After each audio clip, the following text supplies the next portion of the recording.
News of the hundreds of thousands of Syrians displaced from their homeland by a raging civil war and seeking shelter in other countries, including those in Europe, has become a constant in the media.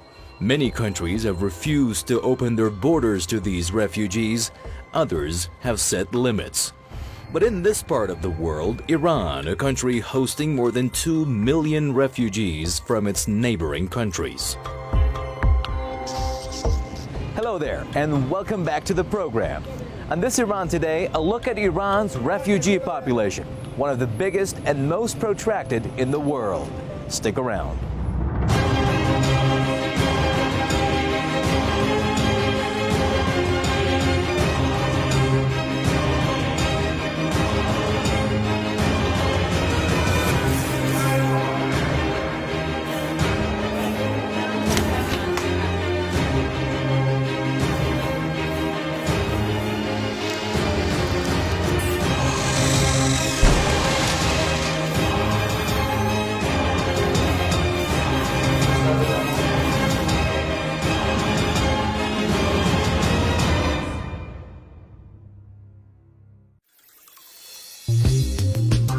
The Middle East, a geopolitically important region that's become the scene of numerous ongoing clashes triggered by economic reasons and tribal divisions. Clashes that have had consequences not for the countries involved, but also for the neighboring countries. One of those consequences, refugees looking for shelter. It takes a lot of strength to just pull up the stakes and leave your country, your hometown, where you were born, where you grew up, went to school, got married, and had children. But when war breaks out, you might just have to run for it. Today, there are some 20 million people who have had to let go of everything they had in search of peace and security beyond the borders of their own country. Iran is an ideal destination for immigrants because there are no tribal clashes happening in it, and because it enjoys high security. Fed up with war and infighting in their countries, hundreds of thousands of Afghan and Iraqi nationals have emigrated to Iran over the years. Unofficial statistics put the number of refugees in the country at around 2,500,000 Afghans and 500,000 Iraqis. Official figures that only include individuals with ID cards put that number at less than 880,000 Afghans and 43,000 Iraqis. 97% of these refugees live in urban areas, and the remaining 3% in the so-called host cities.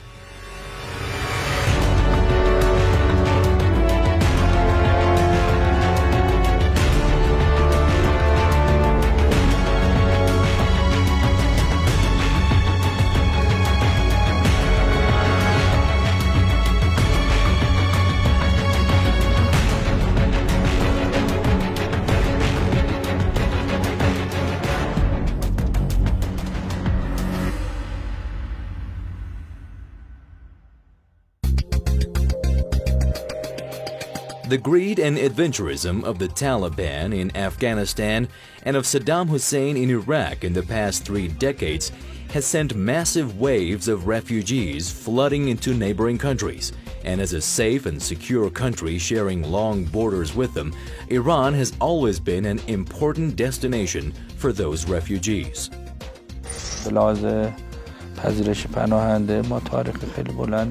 The history of taking refugees by Iran well exceeds half a century. However, following the victory of the Islamic Revolution in 1979, the number of asylum seekers rose dramatically in the country. Most of the refugees are from neighboring Afghanistan, while many others are from Iraq.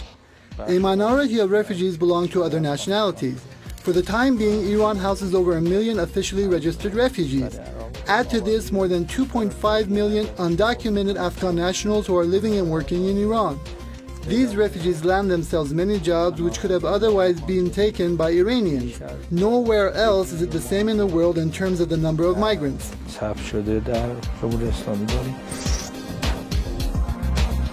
The Office of the United Nations High Commissioner for Refugees, the UNHCR, is a United Nations agency established in 1950.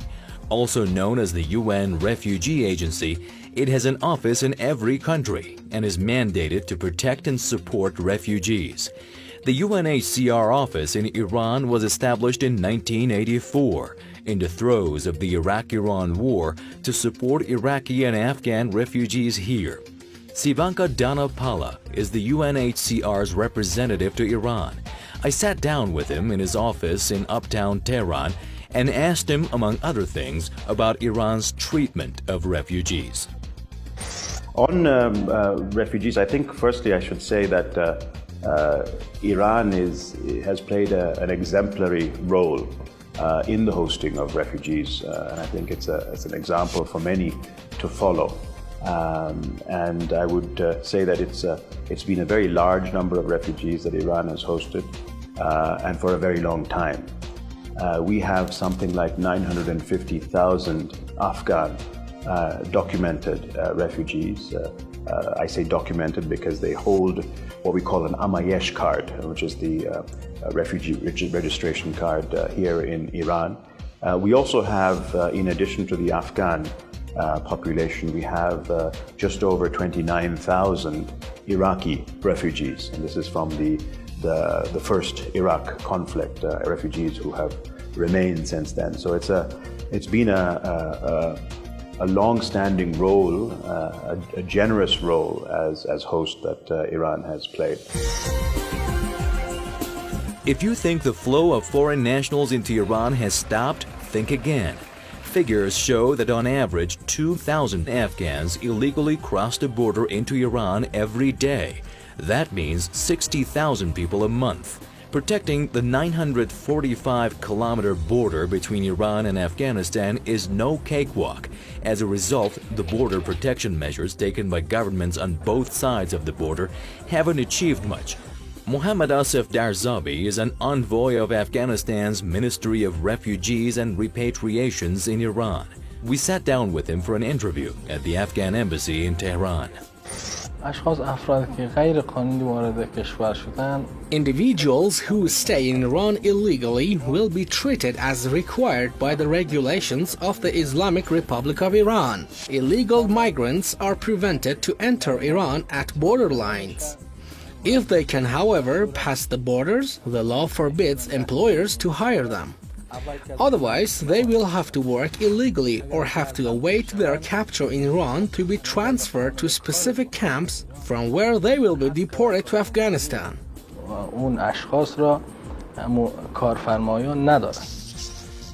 The settlement of Afghan refugees in Iran has not been without problems. For one thing, they have taken up many blue-collar jobs across the country to earn a living. They're pretty much everywhere, and employers looking for cheap labor without insurance coverage continue to hire them, in violation of Iran's labor law. That in a country where the government is struggling to push down the unemployment rate that's still in the double digits, 10.5%, a figure that affects young Iranians more than any other group. But economist Ali Pakzad says the Afghans working in Iran have not been a threat to the local labor market.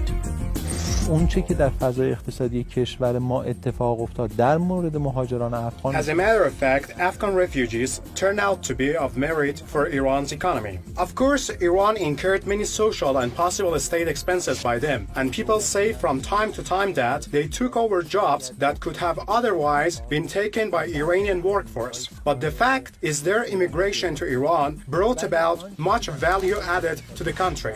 In effect, their entrance was welcome in Iran, which is why they were never seriously banned from entering Iran. Their entrance to Iran would have automatically been halted had it not had the value added it did in Iran's economy. این جریان متوقف میشد. The Iranian government issues work permits for all registered refugees. The Iranian Interior Ministry's Department for Foreign Nationals and Immigrants is tasked with determining the number of immigrants eligible for jobs and issuing them work permits. They are employed in 4,000 jobs and are granted insurance coverage. At the moment, the department has 190,000 people on its roster as members of the immigrant workforce. خارجی در حوزه اشتغالشون. No taxes are levied on foreigners working inside Iran. According to the laws of the Islamic Republic of Iran, the Minister of Labor is supposed to charge every legal migrant with taxes on their employment. On the other hand, the social spending of municipalities must be repaid by the citizens, and the illegals are not bound to pay their share. Legal migrants, however, do pay the expenses to municipalities through the cards they receive as registry migrants. مبلغی رو در قانون تعریف شده. آن عده اشخاصی که به طور قانونی زندگی میکنند. The illegals are given a card by the government of Iran allowing them to work in the country. The ones who have the card, after paying a designated price, can take jobs in Iran. هزینه‌ای که معین شده میگیرند. Apart from employment, education is among the other needs of the immigrants. Iran is a country with a young population that includes around 12 million schoolgoers and up to 4,400,000 university students. And since education is free for most of them, Iran's Ministry of Education allocated the biggest budgets in the country. The annual per capita budget for every student in Iran is $500. That, coupled with the 300,000 foreigners studying in Iran, has imposed hefty costs on the Iranian government.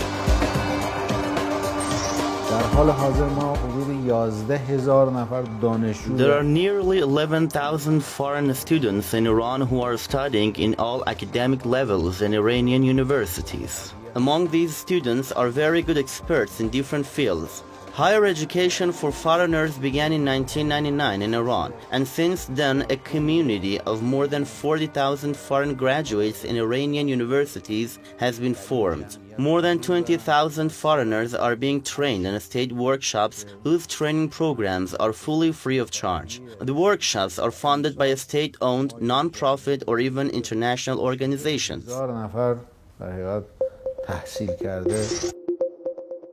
2 years ago, the leader of Iran's Islamic Revolution, Ayatollah Khamenei, issued a directive saying no Afghan child, not even immigrants who came to Iran illegally and without documents, must be kept from an education, and that all of them must be registered in Iranian schools.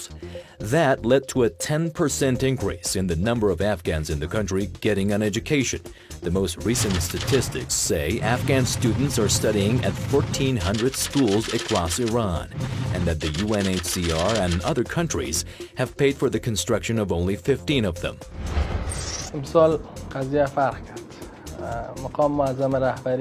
This year, things improved a lot as the leader instructed Iranian schools to let in the children of the illegals. This made things much better for us.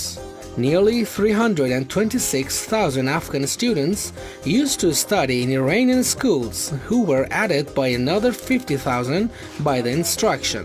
Such a large number of Afghan students are studying in Iran, and I hope they will be successful. در اون جمله 50,000 دیگه اضافه شد. Most of the Afghan refugees in Iran are barely literate. Some of them turn to criminal activity out of poverty. Official figures released by Iranian judicial organizations show Afghan nationals account for 36% of the first-degree murders committed in Iran.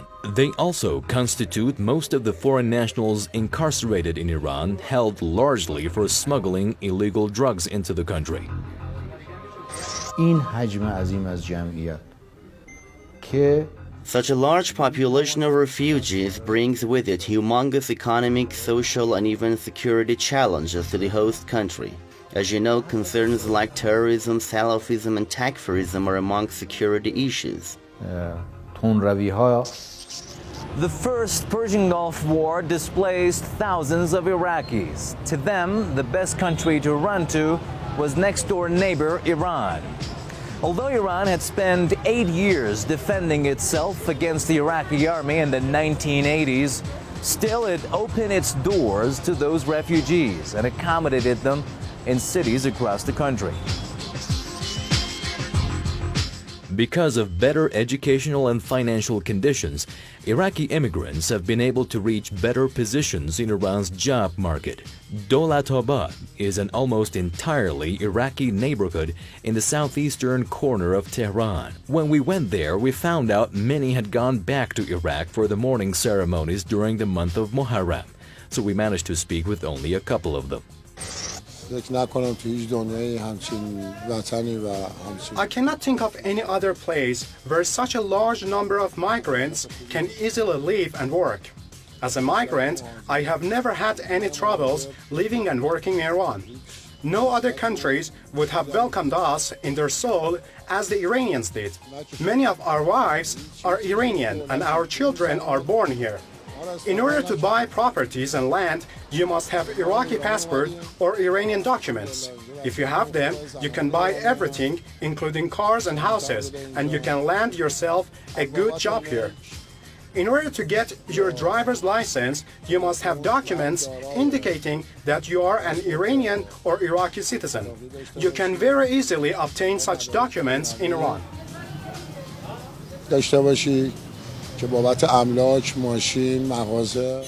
is why I think the High Commissioner, myself, and a number of others within UNHCR have been pointing very in a demonstrative way to Iran as an example, because I think when you describe anything or anyone as being exemplary, it is to look to that as an example, as something to follow. And I think that is what we are trying to also indicate. We're trying to build on the positive experience and the positive role that Iran has played. I think there are other countries also who have demonstrated leadership in the realm of refugees. And it is unfortunate that we are seeing the discord in certain countries today. Although the wars in Iraq and Afghanistan have officially ended, the expats from those countries living here say they are not going back to their own countries of origin. They've assimilated into Iranian society so much, set up their own businesses, send their children to school, among other things. They also say they're not going back because their countries lack the requisite infrastructure, and also the fact that the threat of war and insecurity will be hanging over their heads like the Damocles sword forever. The Iranian government has ordered all illegal aliens in the country and those whose visas have expired to go back to their countries. But so far, not many have chosen to leave.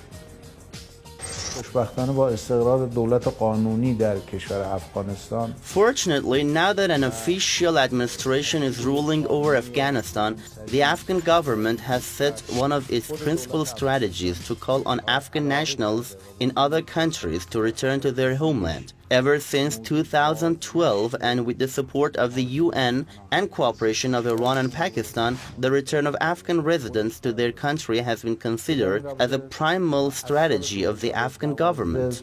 با حمایت سازمان ملل و با همکاری کشورهای ایران و افغانستان از روزی که حکومت وحدت ملی Ever since the National Unity Government and His Highness Ashraf Ghani took office in Afghanistan, things are improving a lot. Moreover, Mr. Balkhi, the Minister of Refugees and Repatriation of Afghanistan, has made unflagging efforts in this regard and always calls on Afghan migrants to return to their country.